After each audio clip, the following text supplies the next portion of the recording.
آئیے اب سلطان صلاح الدین ایوبی کی کہانی بھی سنتے ہیں۔ یہ اسلام کا مجاہد اعظم، یہ حلال اور صلیب کی جنگوں کا ہیرو، اور جس پہ امت اسلامیہ کو آج بھی ناز ہے، اور آج صدیاں گزرنے کے بعد یہ سینوں میں دل کی طرح دھڑکتا ہے۔ سلطان ایوبی کا نام آج بھی دلوں پہ نقش ہے، اور اس کا نام سن کے مردہ جانوں کے اندر بھی زندگی کی حرارت پیدا ہو جاتی ہے۔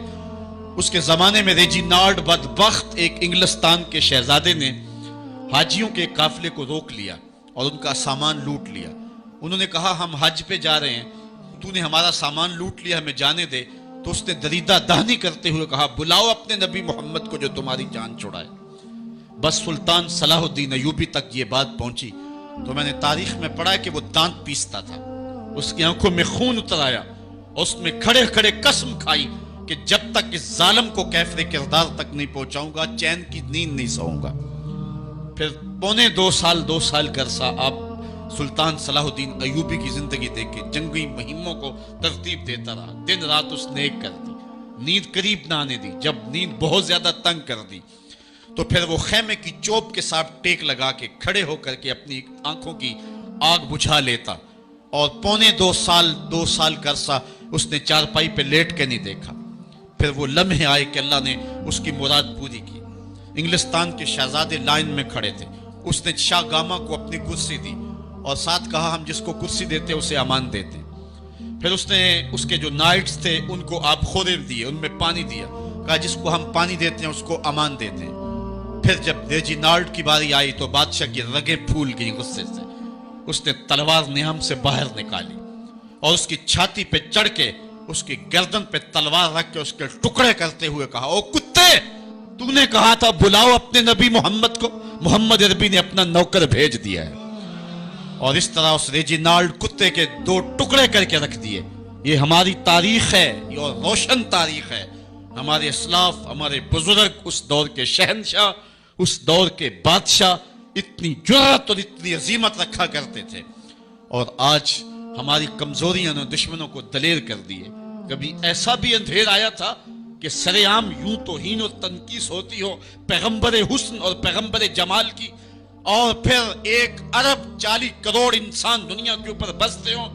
یہ بھی زمانے نے دن دیکھنے تھے تو امت مسلمہ کی موت واقع ہو جائے اگر حضور علیہ السلام کی توہین باقی رہتی ہے۔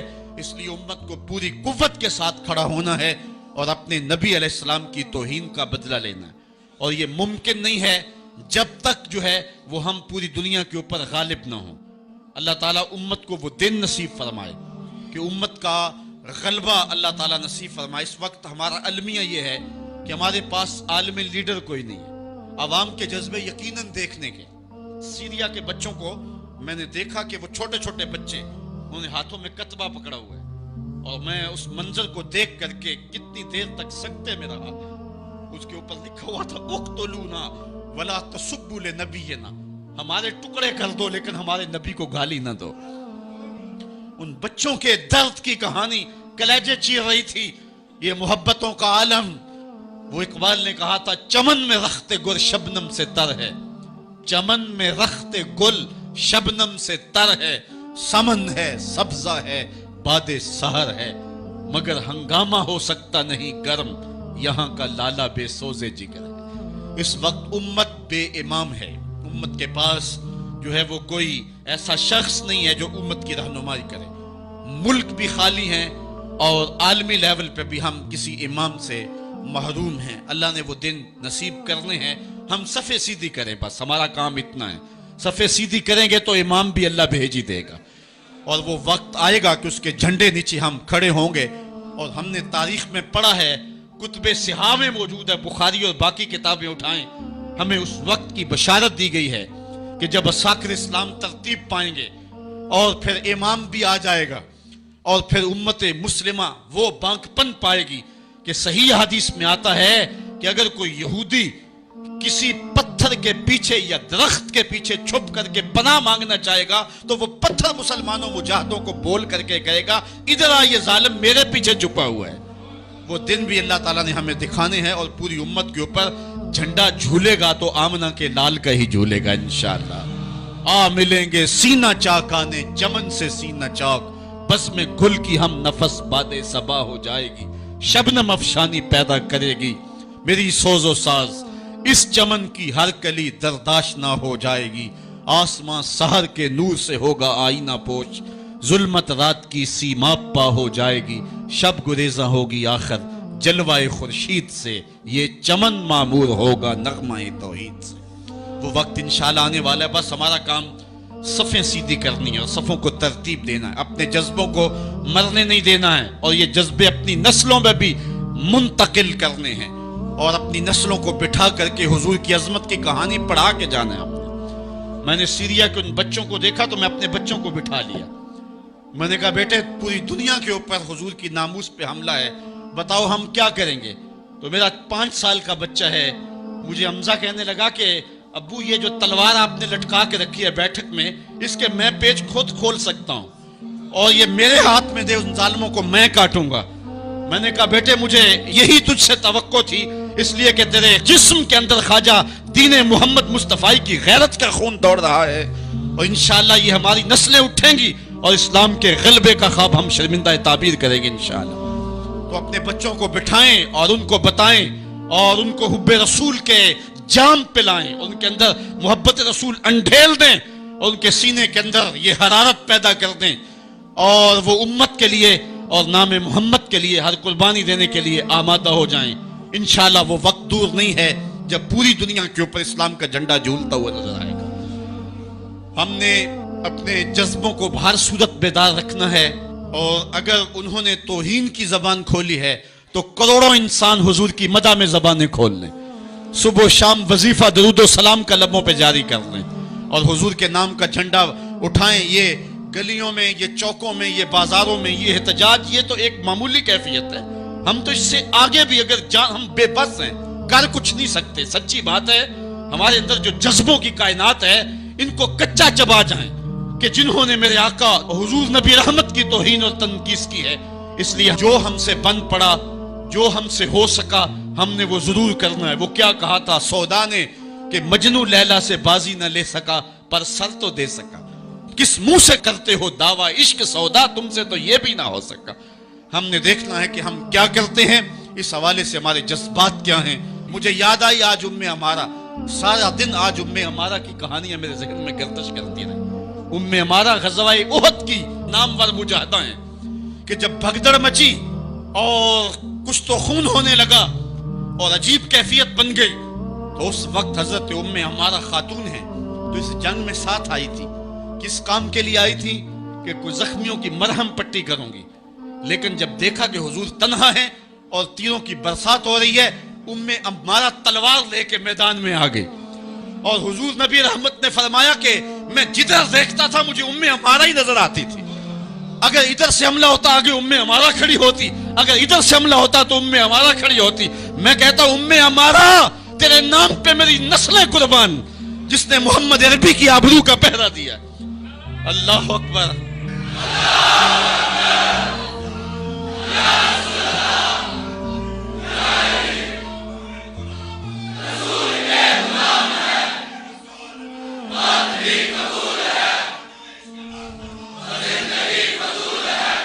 تمہارے جذبے سچے ہیں انشاءاللہ، شاید مغرب کو بھول ہو گئی ہے۔ یہاں ایک ایک بچہ غازی علم الدین ہے، ایک ایک بچہ عمر چیمہ ہے۔ یہ سعادت مندیوں کا سفر ہے، یہ مغرب کو بھول ہو گئی ہے۔ اس نے کس قوم کو چھیڑا ہے؟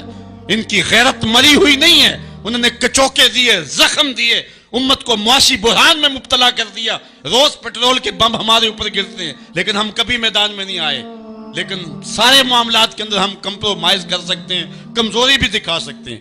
اگر اس عنوان سے ہم کمزوری دکھائیں ہمارا بچتا ہی کچھ نہیں ہے، ہمارا سب کچھ نام محمد ہے۔ ہم نے ہر دور میں تقدیس رسالت کے لیے وقت کی تیز ہواؤں سے بغاوت کی ہے، چھوڑ کے سلسلہ رسم سیاست کا فسوں بس ایک نام محمد سے محبت کی ہے۔ ہم نے عہد غلامی کرنا ہے حضور علیہ السلام کے نام سے، اور انشاءاللہ یہ ہماری سعادت مندی ہے۔ ورنہ ہم نے وہ زمانہ بھی دیکھا ہے جس زمانے میں کوئی ایسا متنفس نظر نہیں آتا تھا جو حضور کے نام کا جھنڈا اٹھائے۔ یہ تاتاریوں کا دور ہے، جب بغداد کو اجاڑا گیا، امت کے سر کاٹے گئے، اور یہ حال تھا کہ منگول سردار نے کہا کسی مسلمان کا سر لاؤ، اپنے فوجیوں کو کہا، نہیں تو تمہارا سر کاٹ کے لگائیں گے۔ ایک مینار تعمیر کرنا ہے کھوپڑیوں کا، اور پھر مسلمانوں کا پتہ ڈھونڈتے ہوئے لوگ ہاتھ میں پیسے لے کے گھومتے تھے کہ کسی مسلمان کا پتہ دے دو، اس کا سر کاٹیں ہم، لیکن مسلمان ملتا نہیں تھا، کاٹ دیے گئے۔ دجلہ 3 دن تک خون بن کے بہتا رہا۔ یہ ہماری تاریخ ہے بغداد کی۔ اور پھر دجلہ کا بند توڑ دیا گیا، جو لوگ تہہ خانوں میں چھپے تھے 1.25 لاکھ لاشیں ہم نے وہاں سے پھر نکالی۔ پھر وہ لمحے آئے کہ کوئی ایسا متنفس نظر نہیں آتا تھا جس کے ہاتھ میں اسلام کا جھنڈا ہو۔ ایک منگول سردار عیسائی ہو گیا، اس نے ایک عیسائی پادری کو بلایا اور کہا کہ اپنے مذہب کی تبلیغ کر تاکہ کچھ لوگ اور بھی ہمارے ہم نوا ہو جائیں۔ اس نے قسم پرسی کے سالم میں کہ اب کوئی شخص نہیں ہے جو اسلام کا نام لیوا ہو، تو اپنے خب سے باطنی کا اظہار کر دیا اور پیغمبر حسن و جمال حضور نبی رحمت کی توہین و تنقیص کا آغاز کیا۔ ابن حجر نے لکھا ہے کہ ایک کتا تھا جو خیمے کی چوب کے ساتھ بندھا ہوا تھا، جب اس نے توہین کا آغاز کیا تو اس نے بھونکنا شروع کر دیا۔ لوگوں نے کہا کہ یہ کتا تیری اس توہین کی وجہ سے بھونک رہا ہے۔ اس نے کہا نہیں ایسی کوئی بات نہیں، یہ کتا نسلی کتا ہے۔ واقعی وہ نسلی تھا، اور میرا ہاتھ کا اشارہ پا کے غیرت میں آ گیا ہے، کوئی ایسی بات نہیں ہے۔ اس نے پھر توہین کا آغاز کر دیا۔ تو ابن حجر نے لکھا ہے کہ اس کتے نے زنجیر تڑوا کر کے اس پادری کے گلے میں جا کے دانت گاڑ دیے اور چھوڑا تب جب اس کو واصل جہنم کر دیا۔ اس منظر کو دیکھ کے 70,000 اس فوج کے سپاہی اسلام کے دامن میں آ گئے۔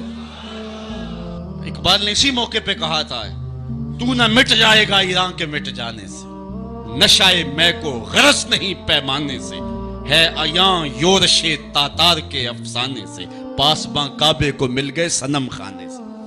اللہ اپنے نبی کی آبرو کی یوں بھی حفاظت کرنا جانتا ہے۔ کون جانتا تھا کہ عامر چیمہ یہ کام سر انجام دے گا؟ وہ تو ٹیکسٹائل کی ڈگری لینے گیا تھا، لیکن غلامی رسول کی سند لے کے پلٹا۔ میں نے غازی کے جنازے میں شرکت کی ہے، آپ نیٹ پہ جائیں اور وہاں اس کے جنازے کی تصویر دیکھیں، یا کہیں تصویر آپ کو میسر ہو۔ جنازہ لوگوں کی انگلیوں پہ ہے، بھاری تابوت اور اس کے اندر اس کا جسد اطہر، لیکن ہاتھوں پہ نہیں ہے، آپ کو انگلیوں کے پوروں پہ نظر آئے گا۔ اور ایسے مناظر بھی دیکھنے والوں نے دیکھے کہ رش کی وجہ سے لوگ نیچے سے ہٹ بھی جاتے اور وہ پھر بھی ہواؤں میں تیرتا رہتا۔ آپ جا کے دیکھ لیں، میں کوئی ہوا میں بات نہیں کر رہا، بالکل انگلیوں کے پورے پہ میں خود شامل تھا، اور میری سمجھ میں اس وقت بات نہیں آتی تھی کہ یہ کیا ماجرا ہے، اتنا بھاری صندوق اور انگلیوں کے پوروں پہ۔ پھر ایک دن میں حضرت سعد بن معاذ کی کہانیاں پڑھ رہا تھا کہ ان کا جنازہ بڑا ہلکا تھا، تو پوچھا گیا تو فرمایا کہ سعد کے جنازے کو صرف انسان ہی جو ہے وہ کندھا نہیں دے رہے، فرشتے بھی کندھا دے رہے ہیں۔ غازی کا جنازہ ایسے ہوا میں تیرتا تھا جس طرح پانی پہ کشتی تیرتی ہے۔ میں نے خود غازی کی قبر کی پائنتی پہ ایک سید زادے کو روتے دیکھا، اور وہ کیا رہا تھا، ربا میں تینوں یہ نہیں کہندا مینوں عامر چیمہ بنا دے، میں کہنا ہے قدمہ دی مٹی ہی بنا دے۔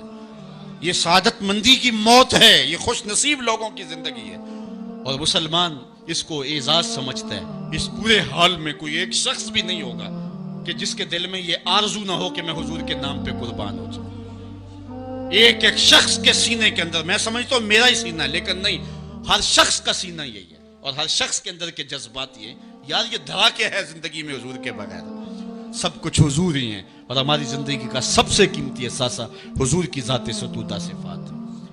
آپ کو جمعۃ المبارک کو جو کال دی گئی اس میں بھرپور شامل ہوں، جہاں جہاں سے آئے ہیں وہاں جو جلوس ہو بھرپور شامل ہوں، لوگوں کو ترغیب دیں، اور اس کو جو ہے وہ بہت بڑے سائز کے اندر جلوسوں کو منعقد کرے تاکہ مغرب کو پیغام جائے کہ یہ تھکے ہوئے، ماندے ہوئے، ہارے ہوئے، یہ جو ہے وہ معاشی بحرانوں کے پسے ہوئے لوگ جب بھی اپنے من کا سودا کرتے ہیں تو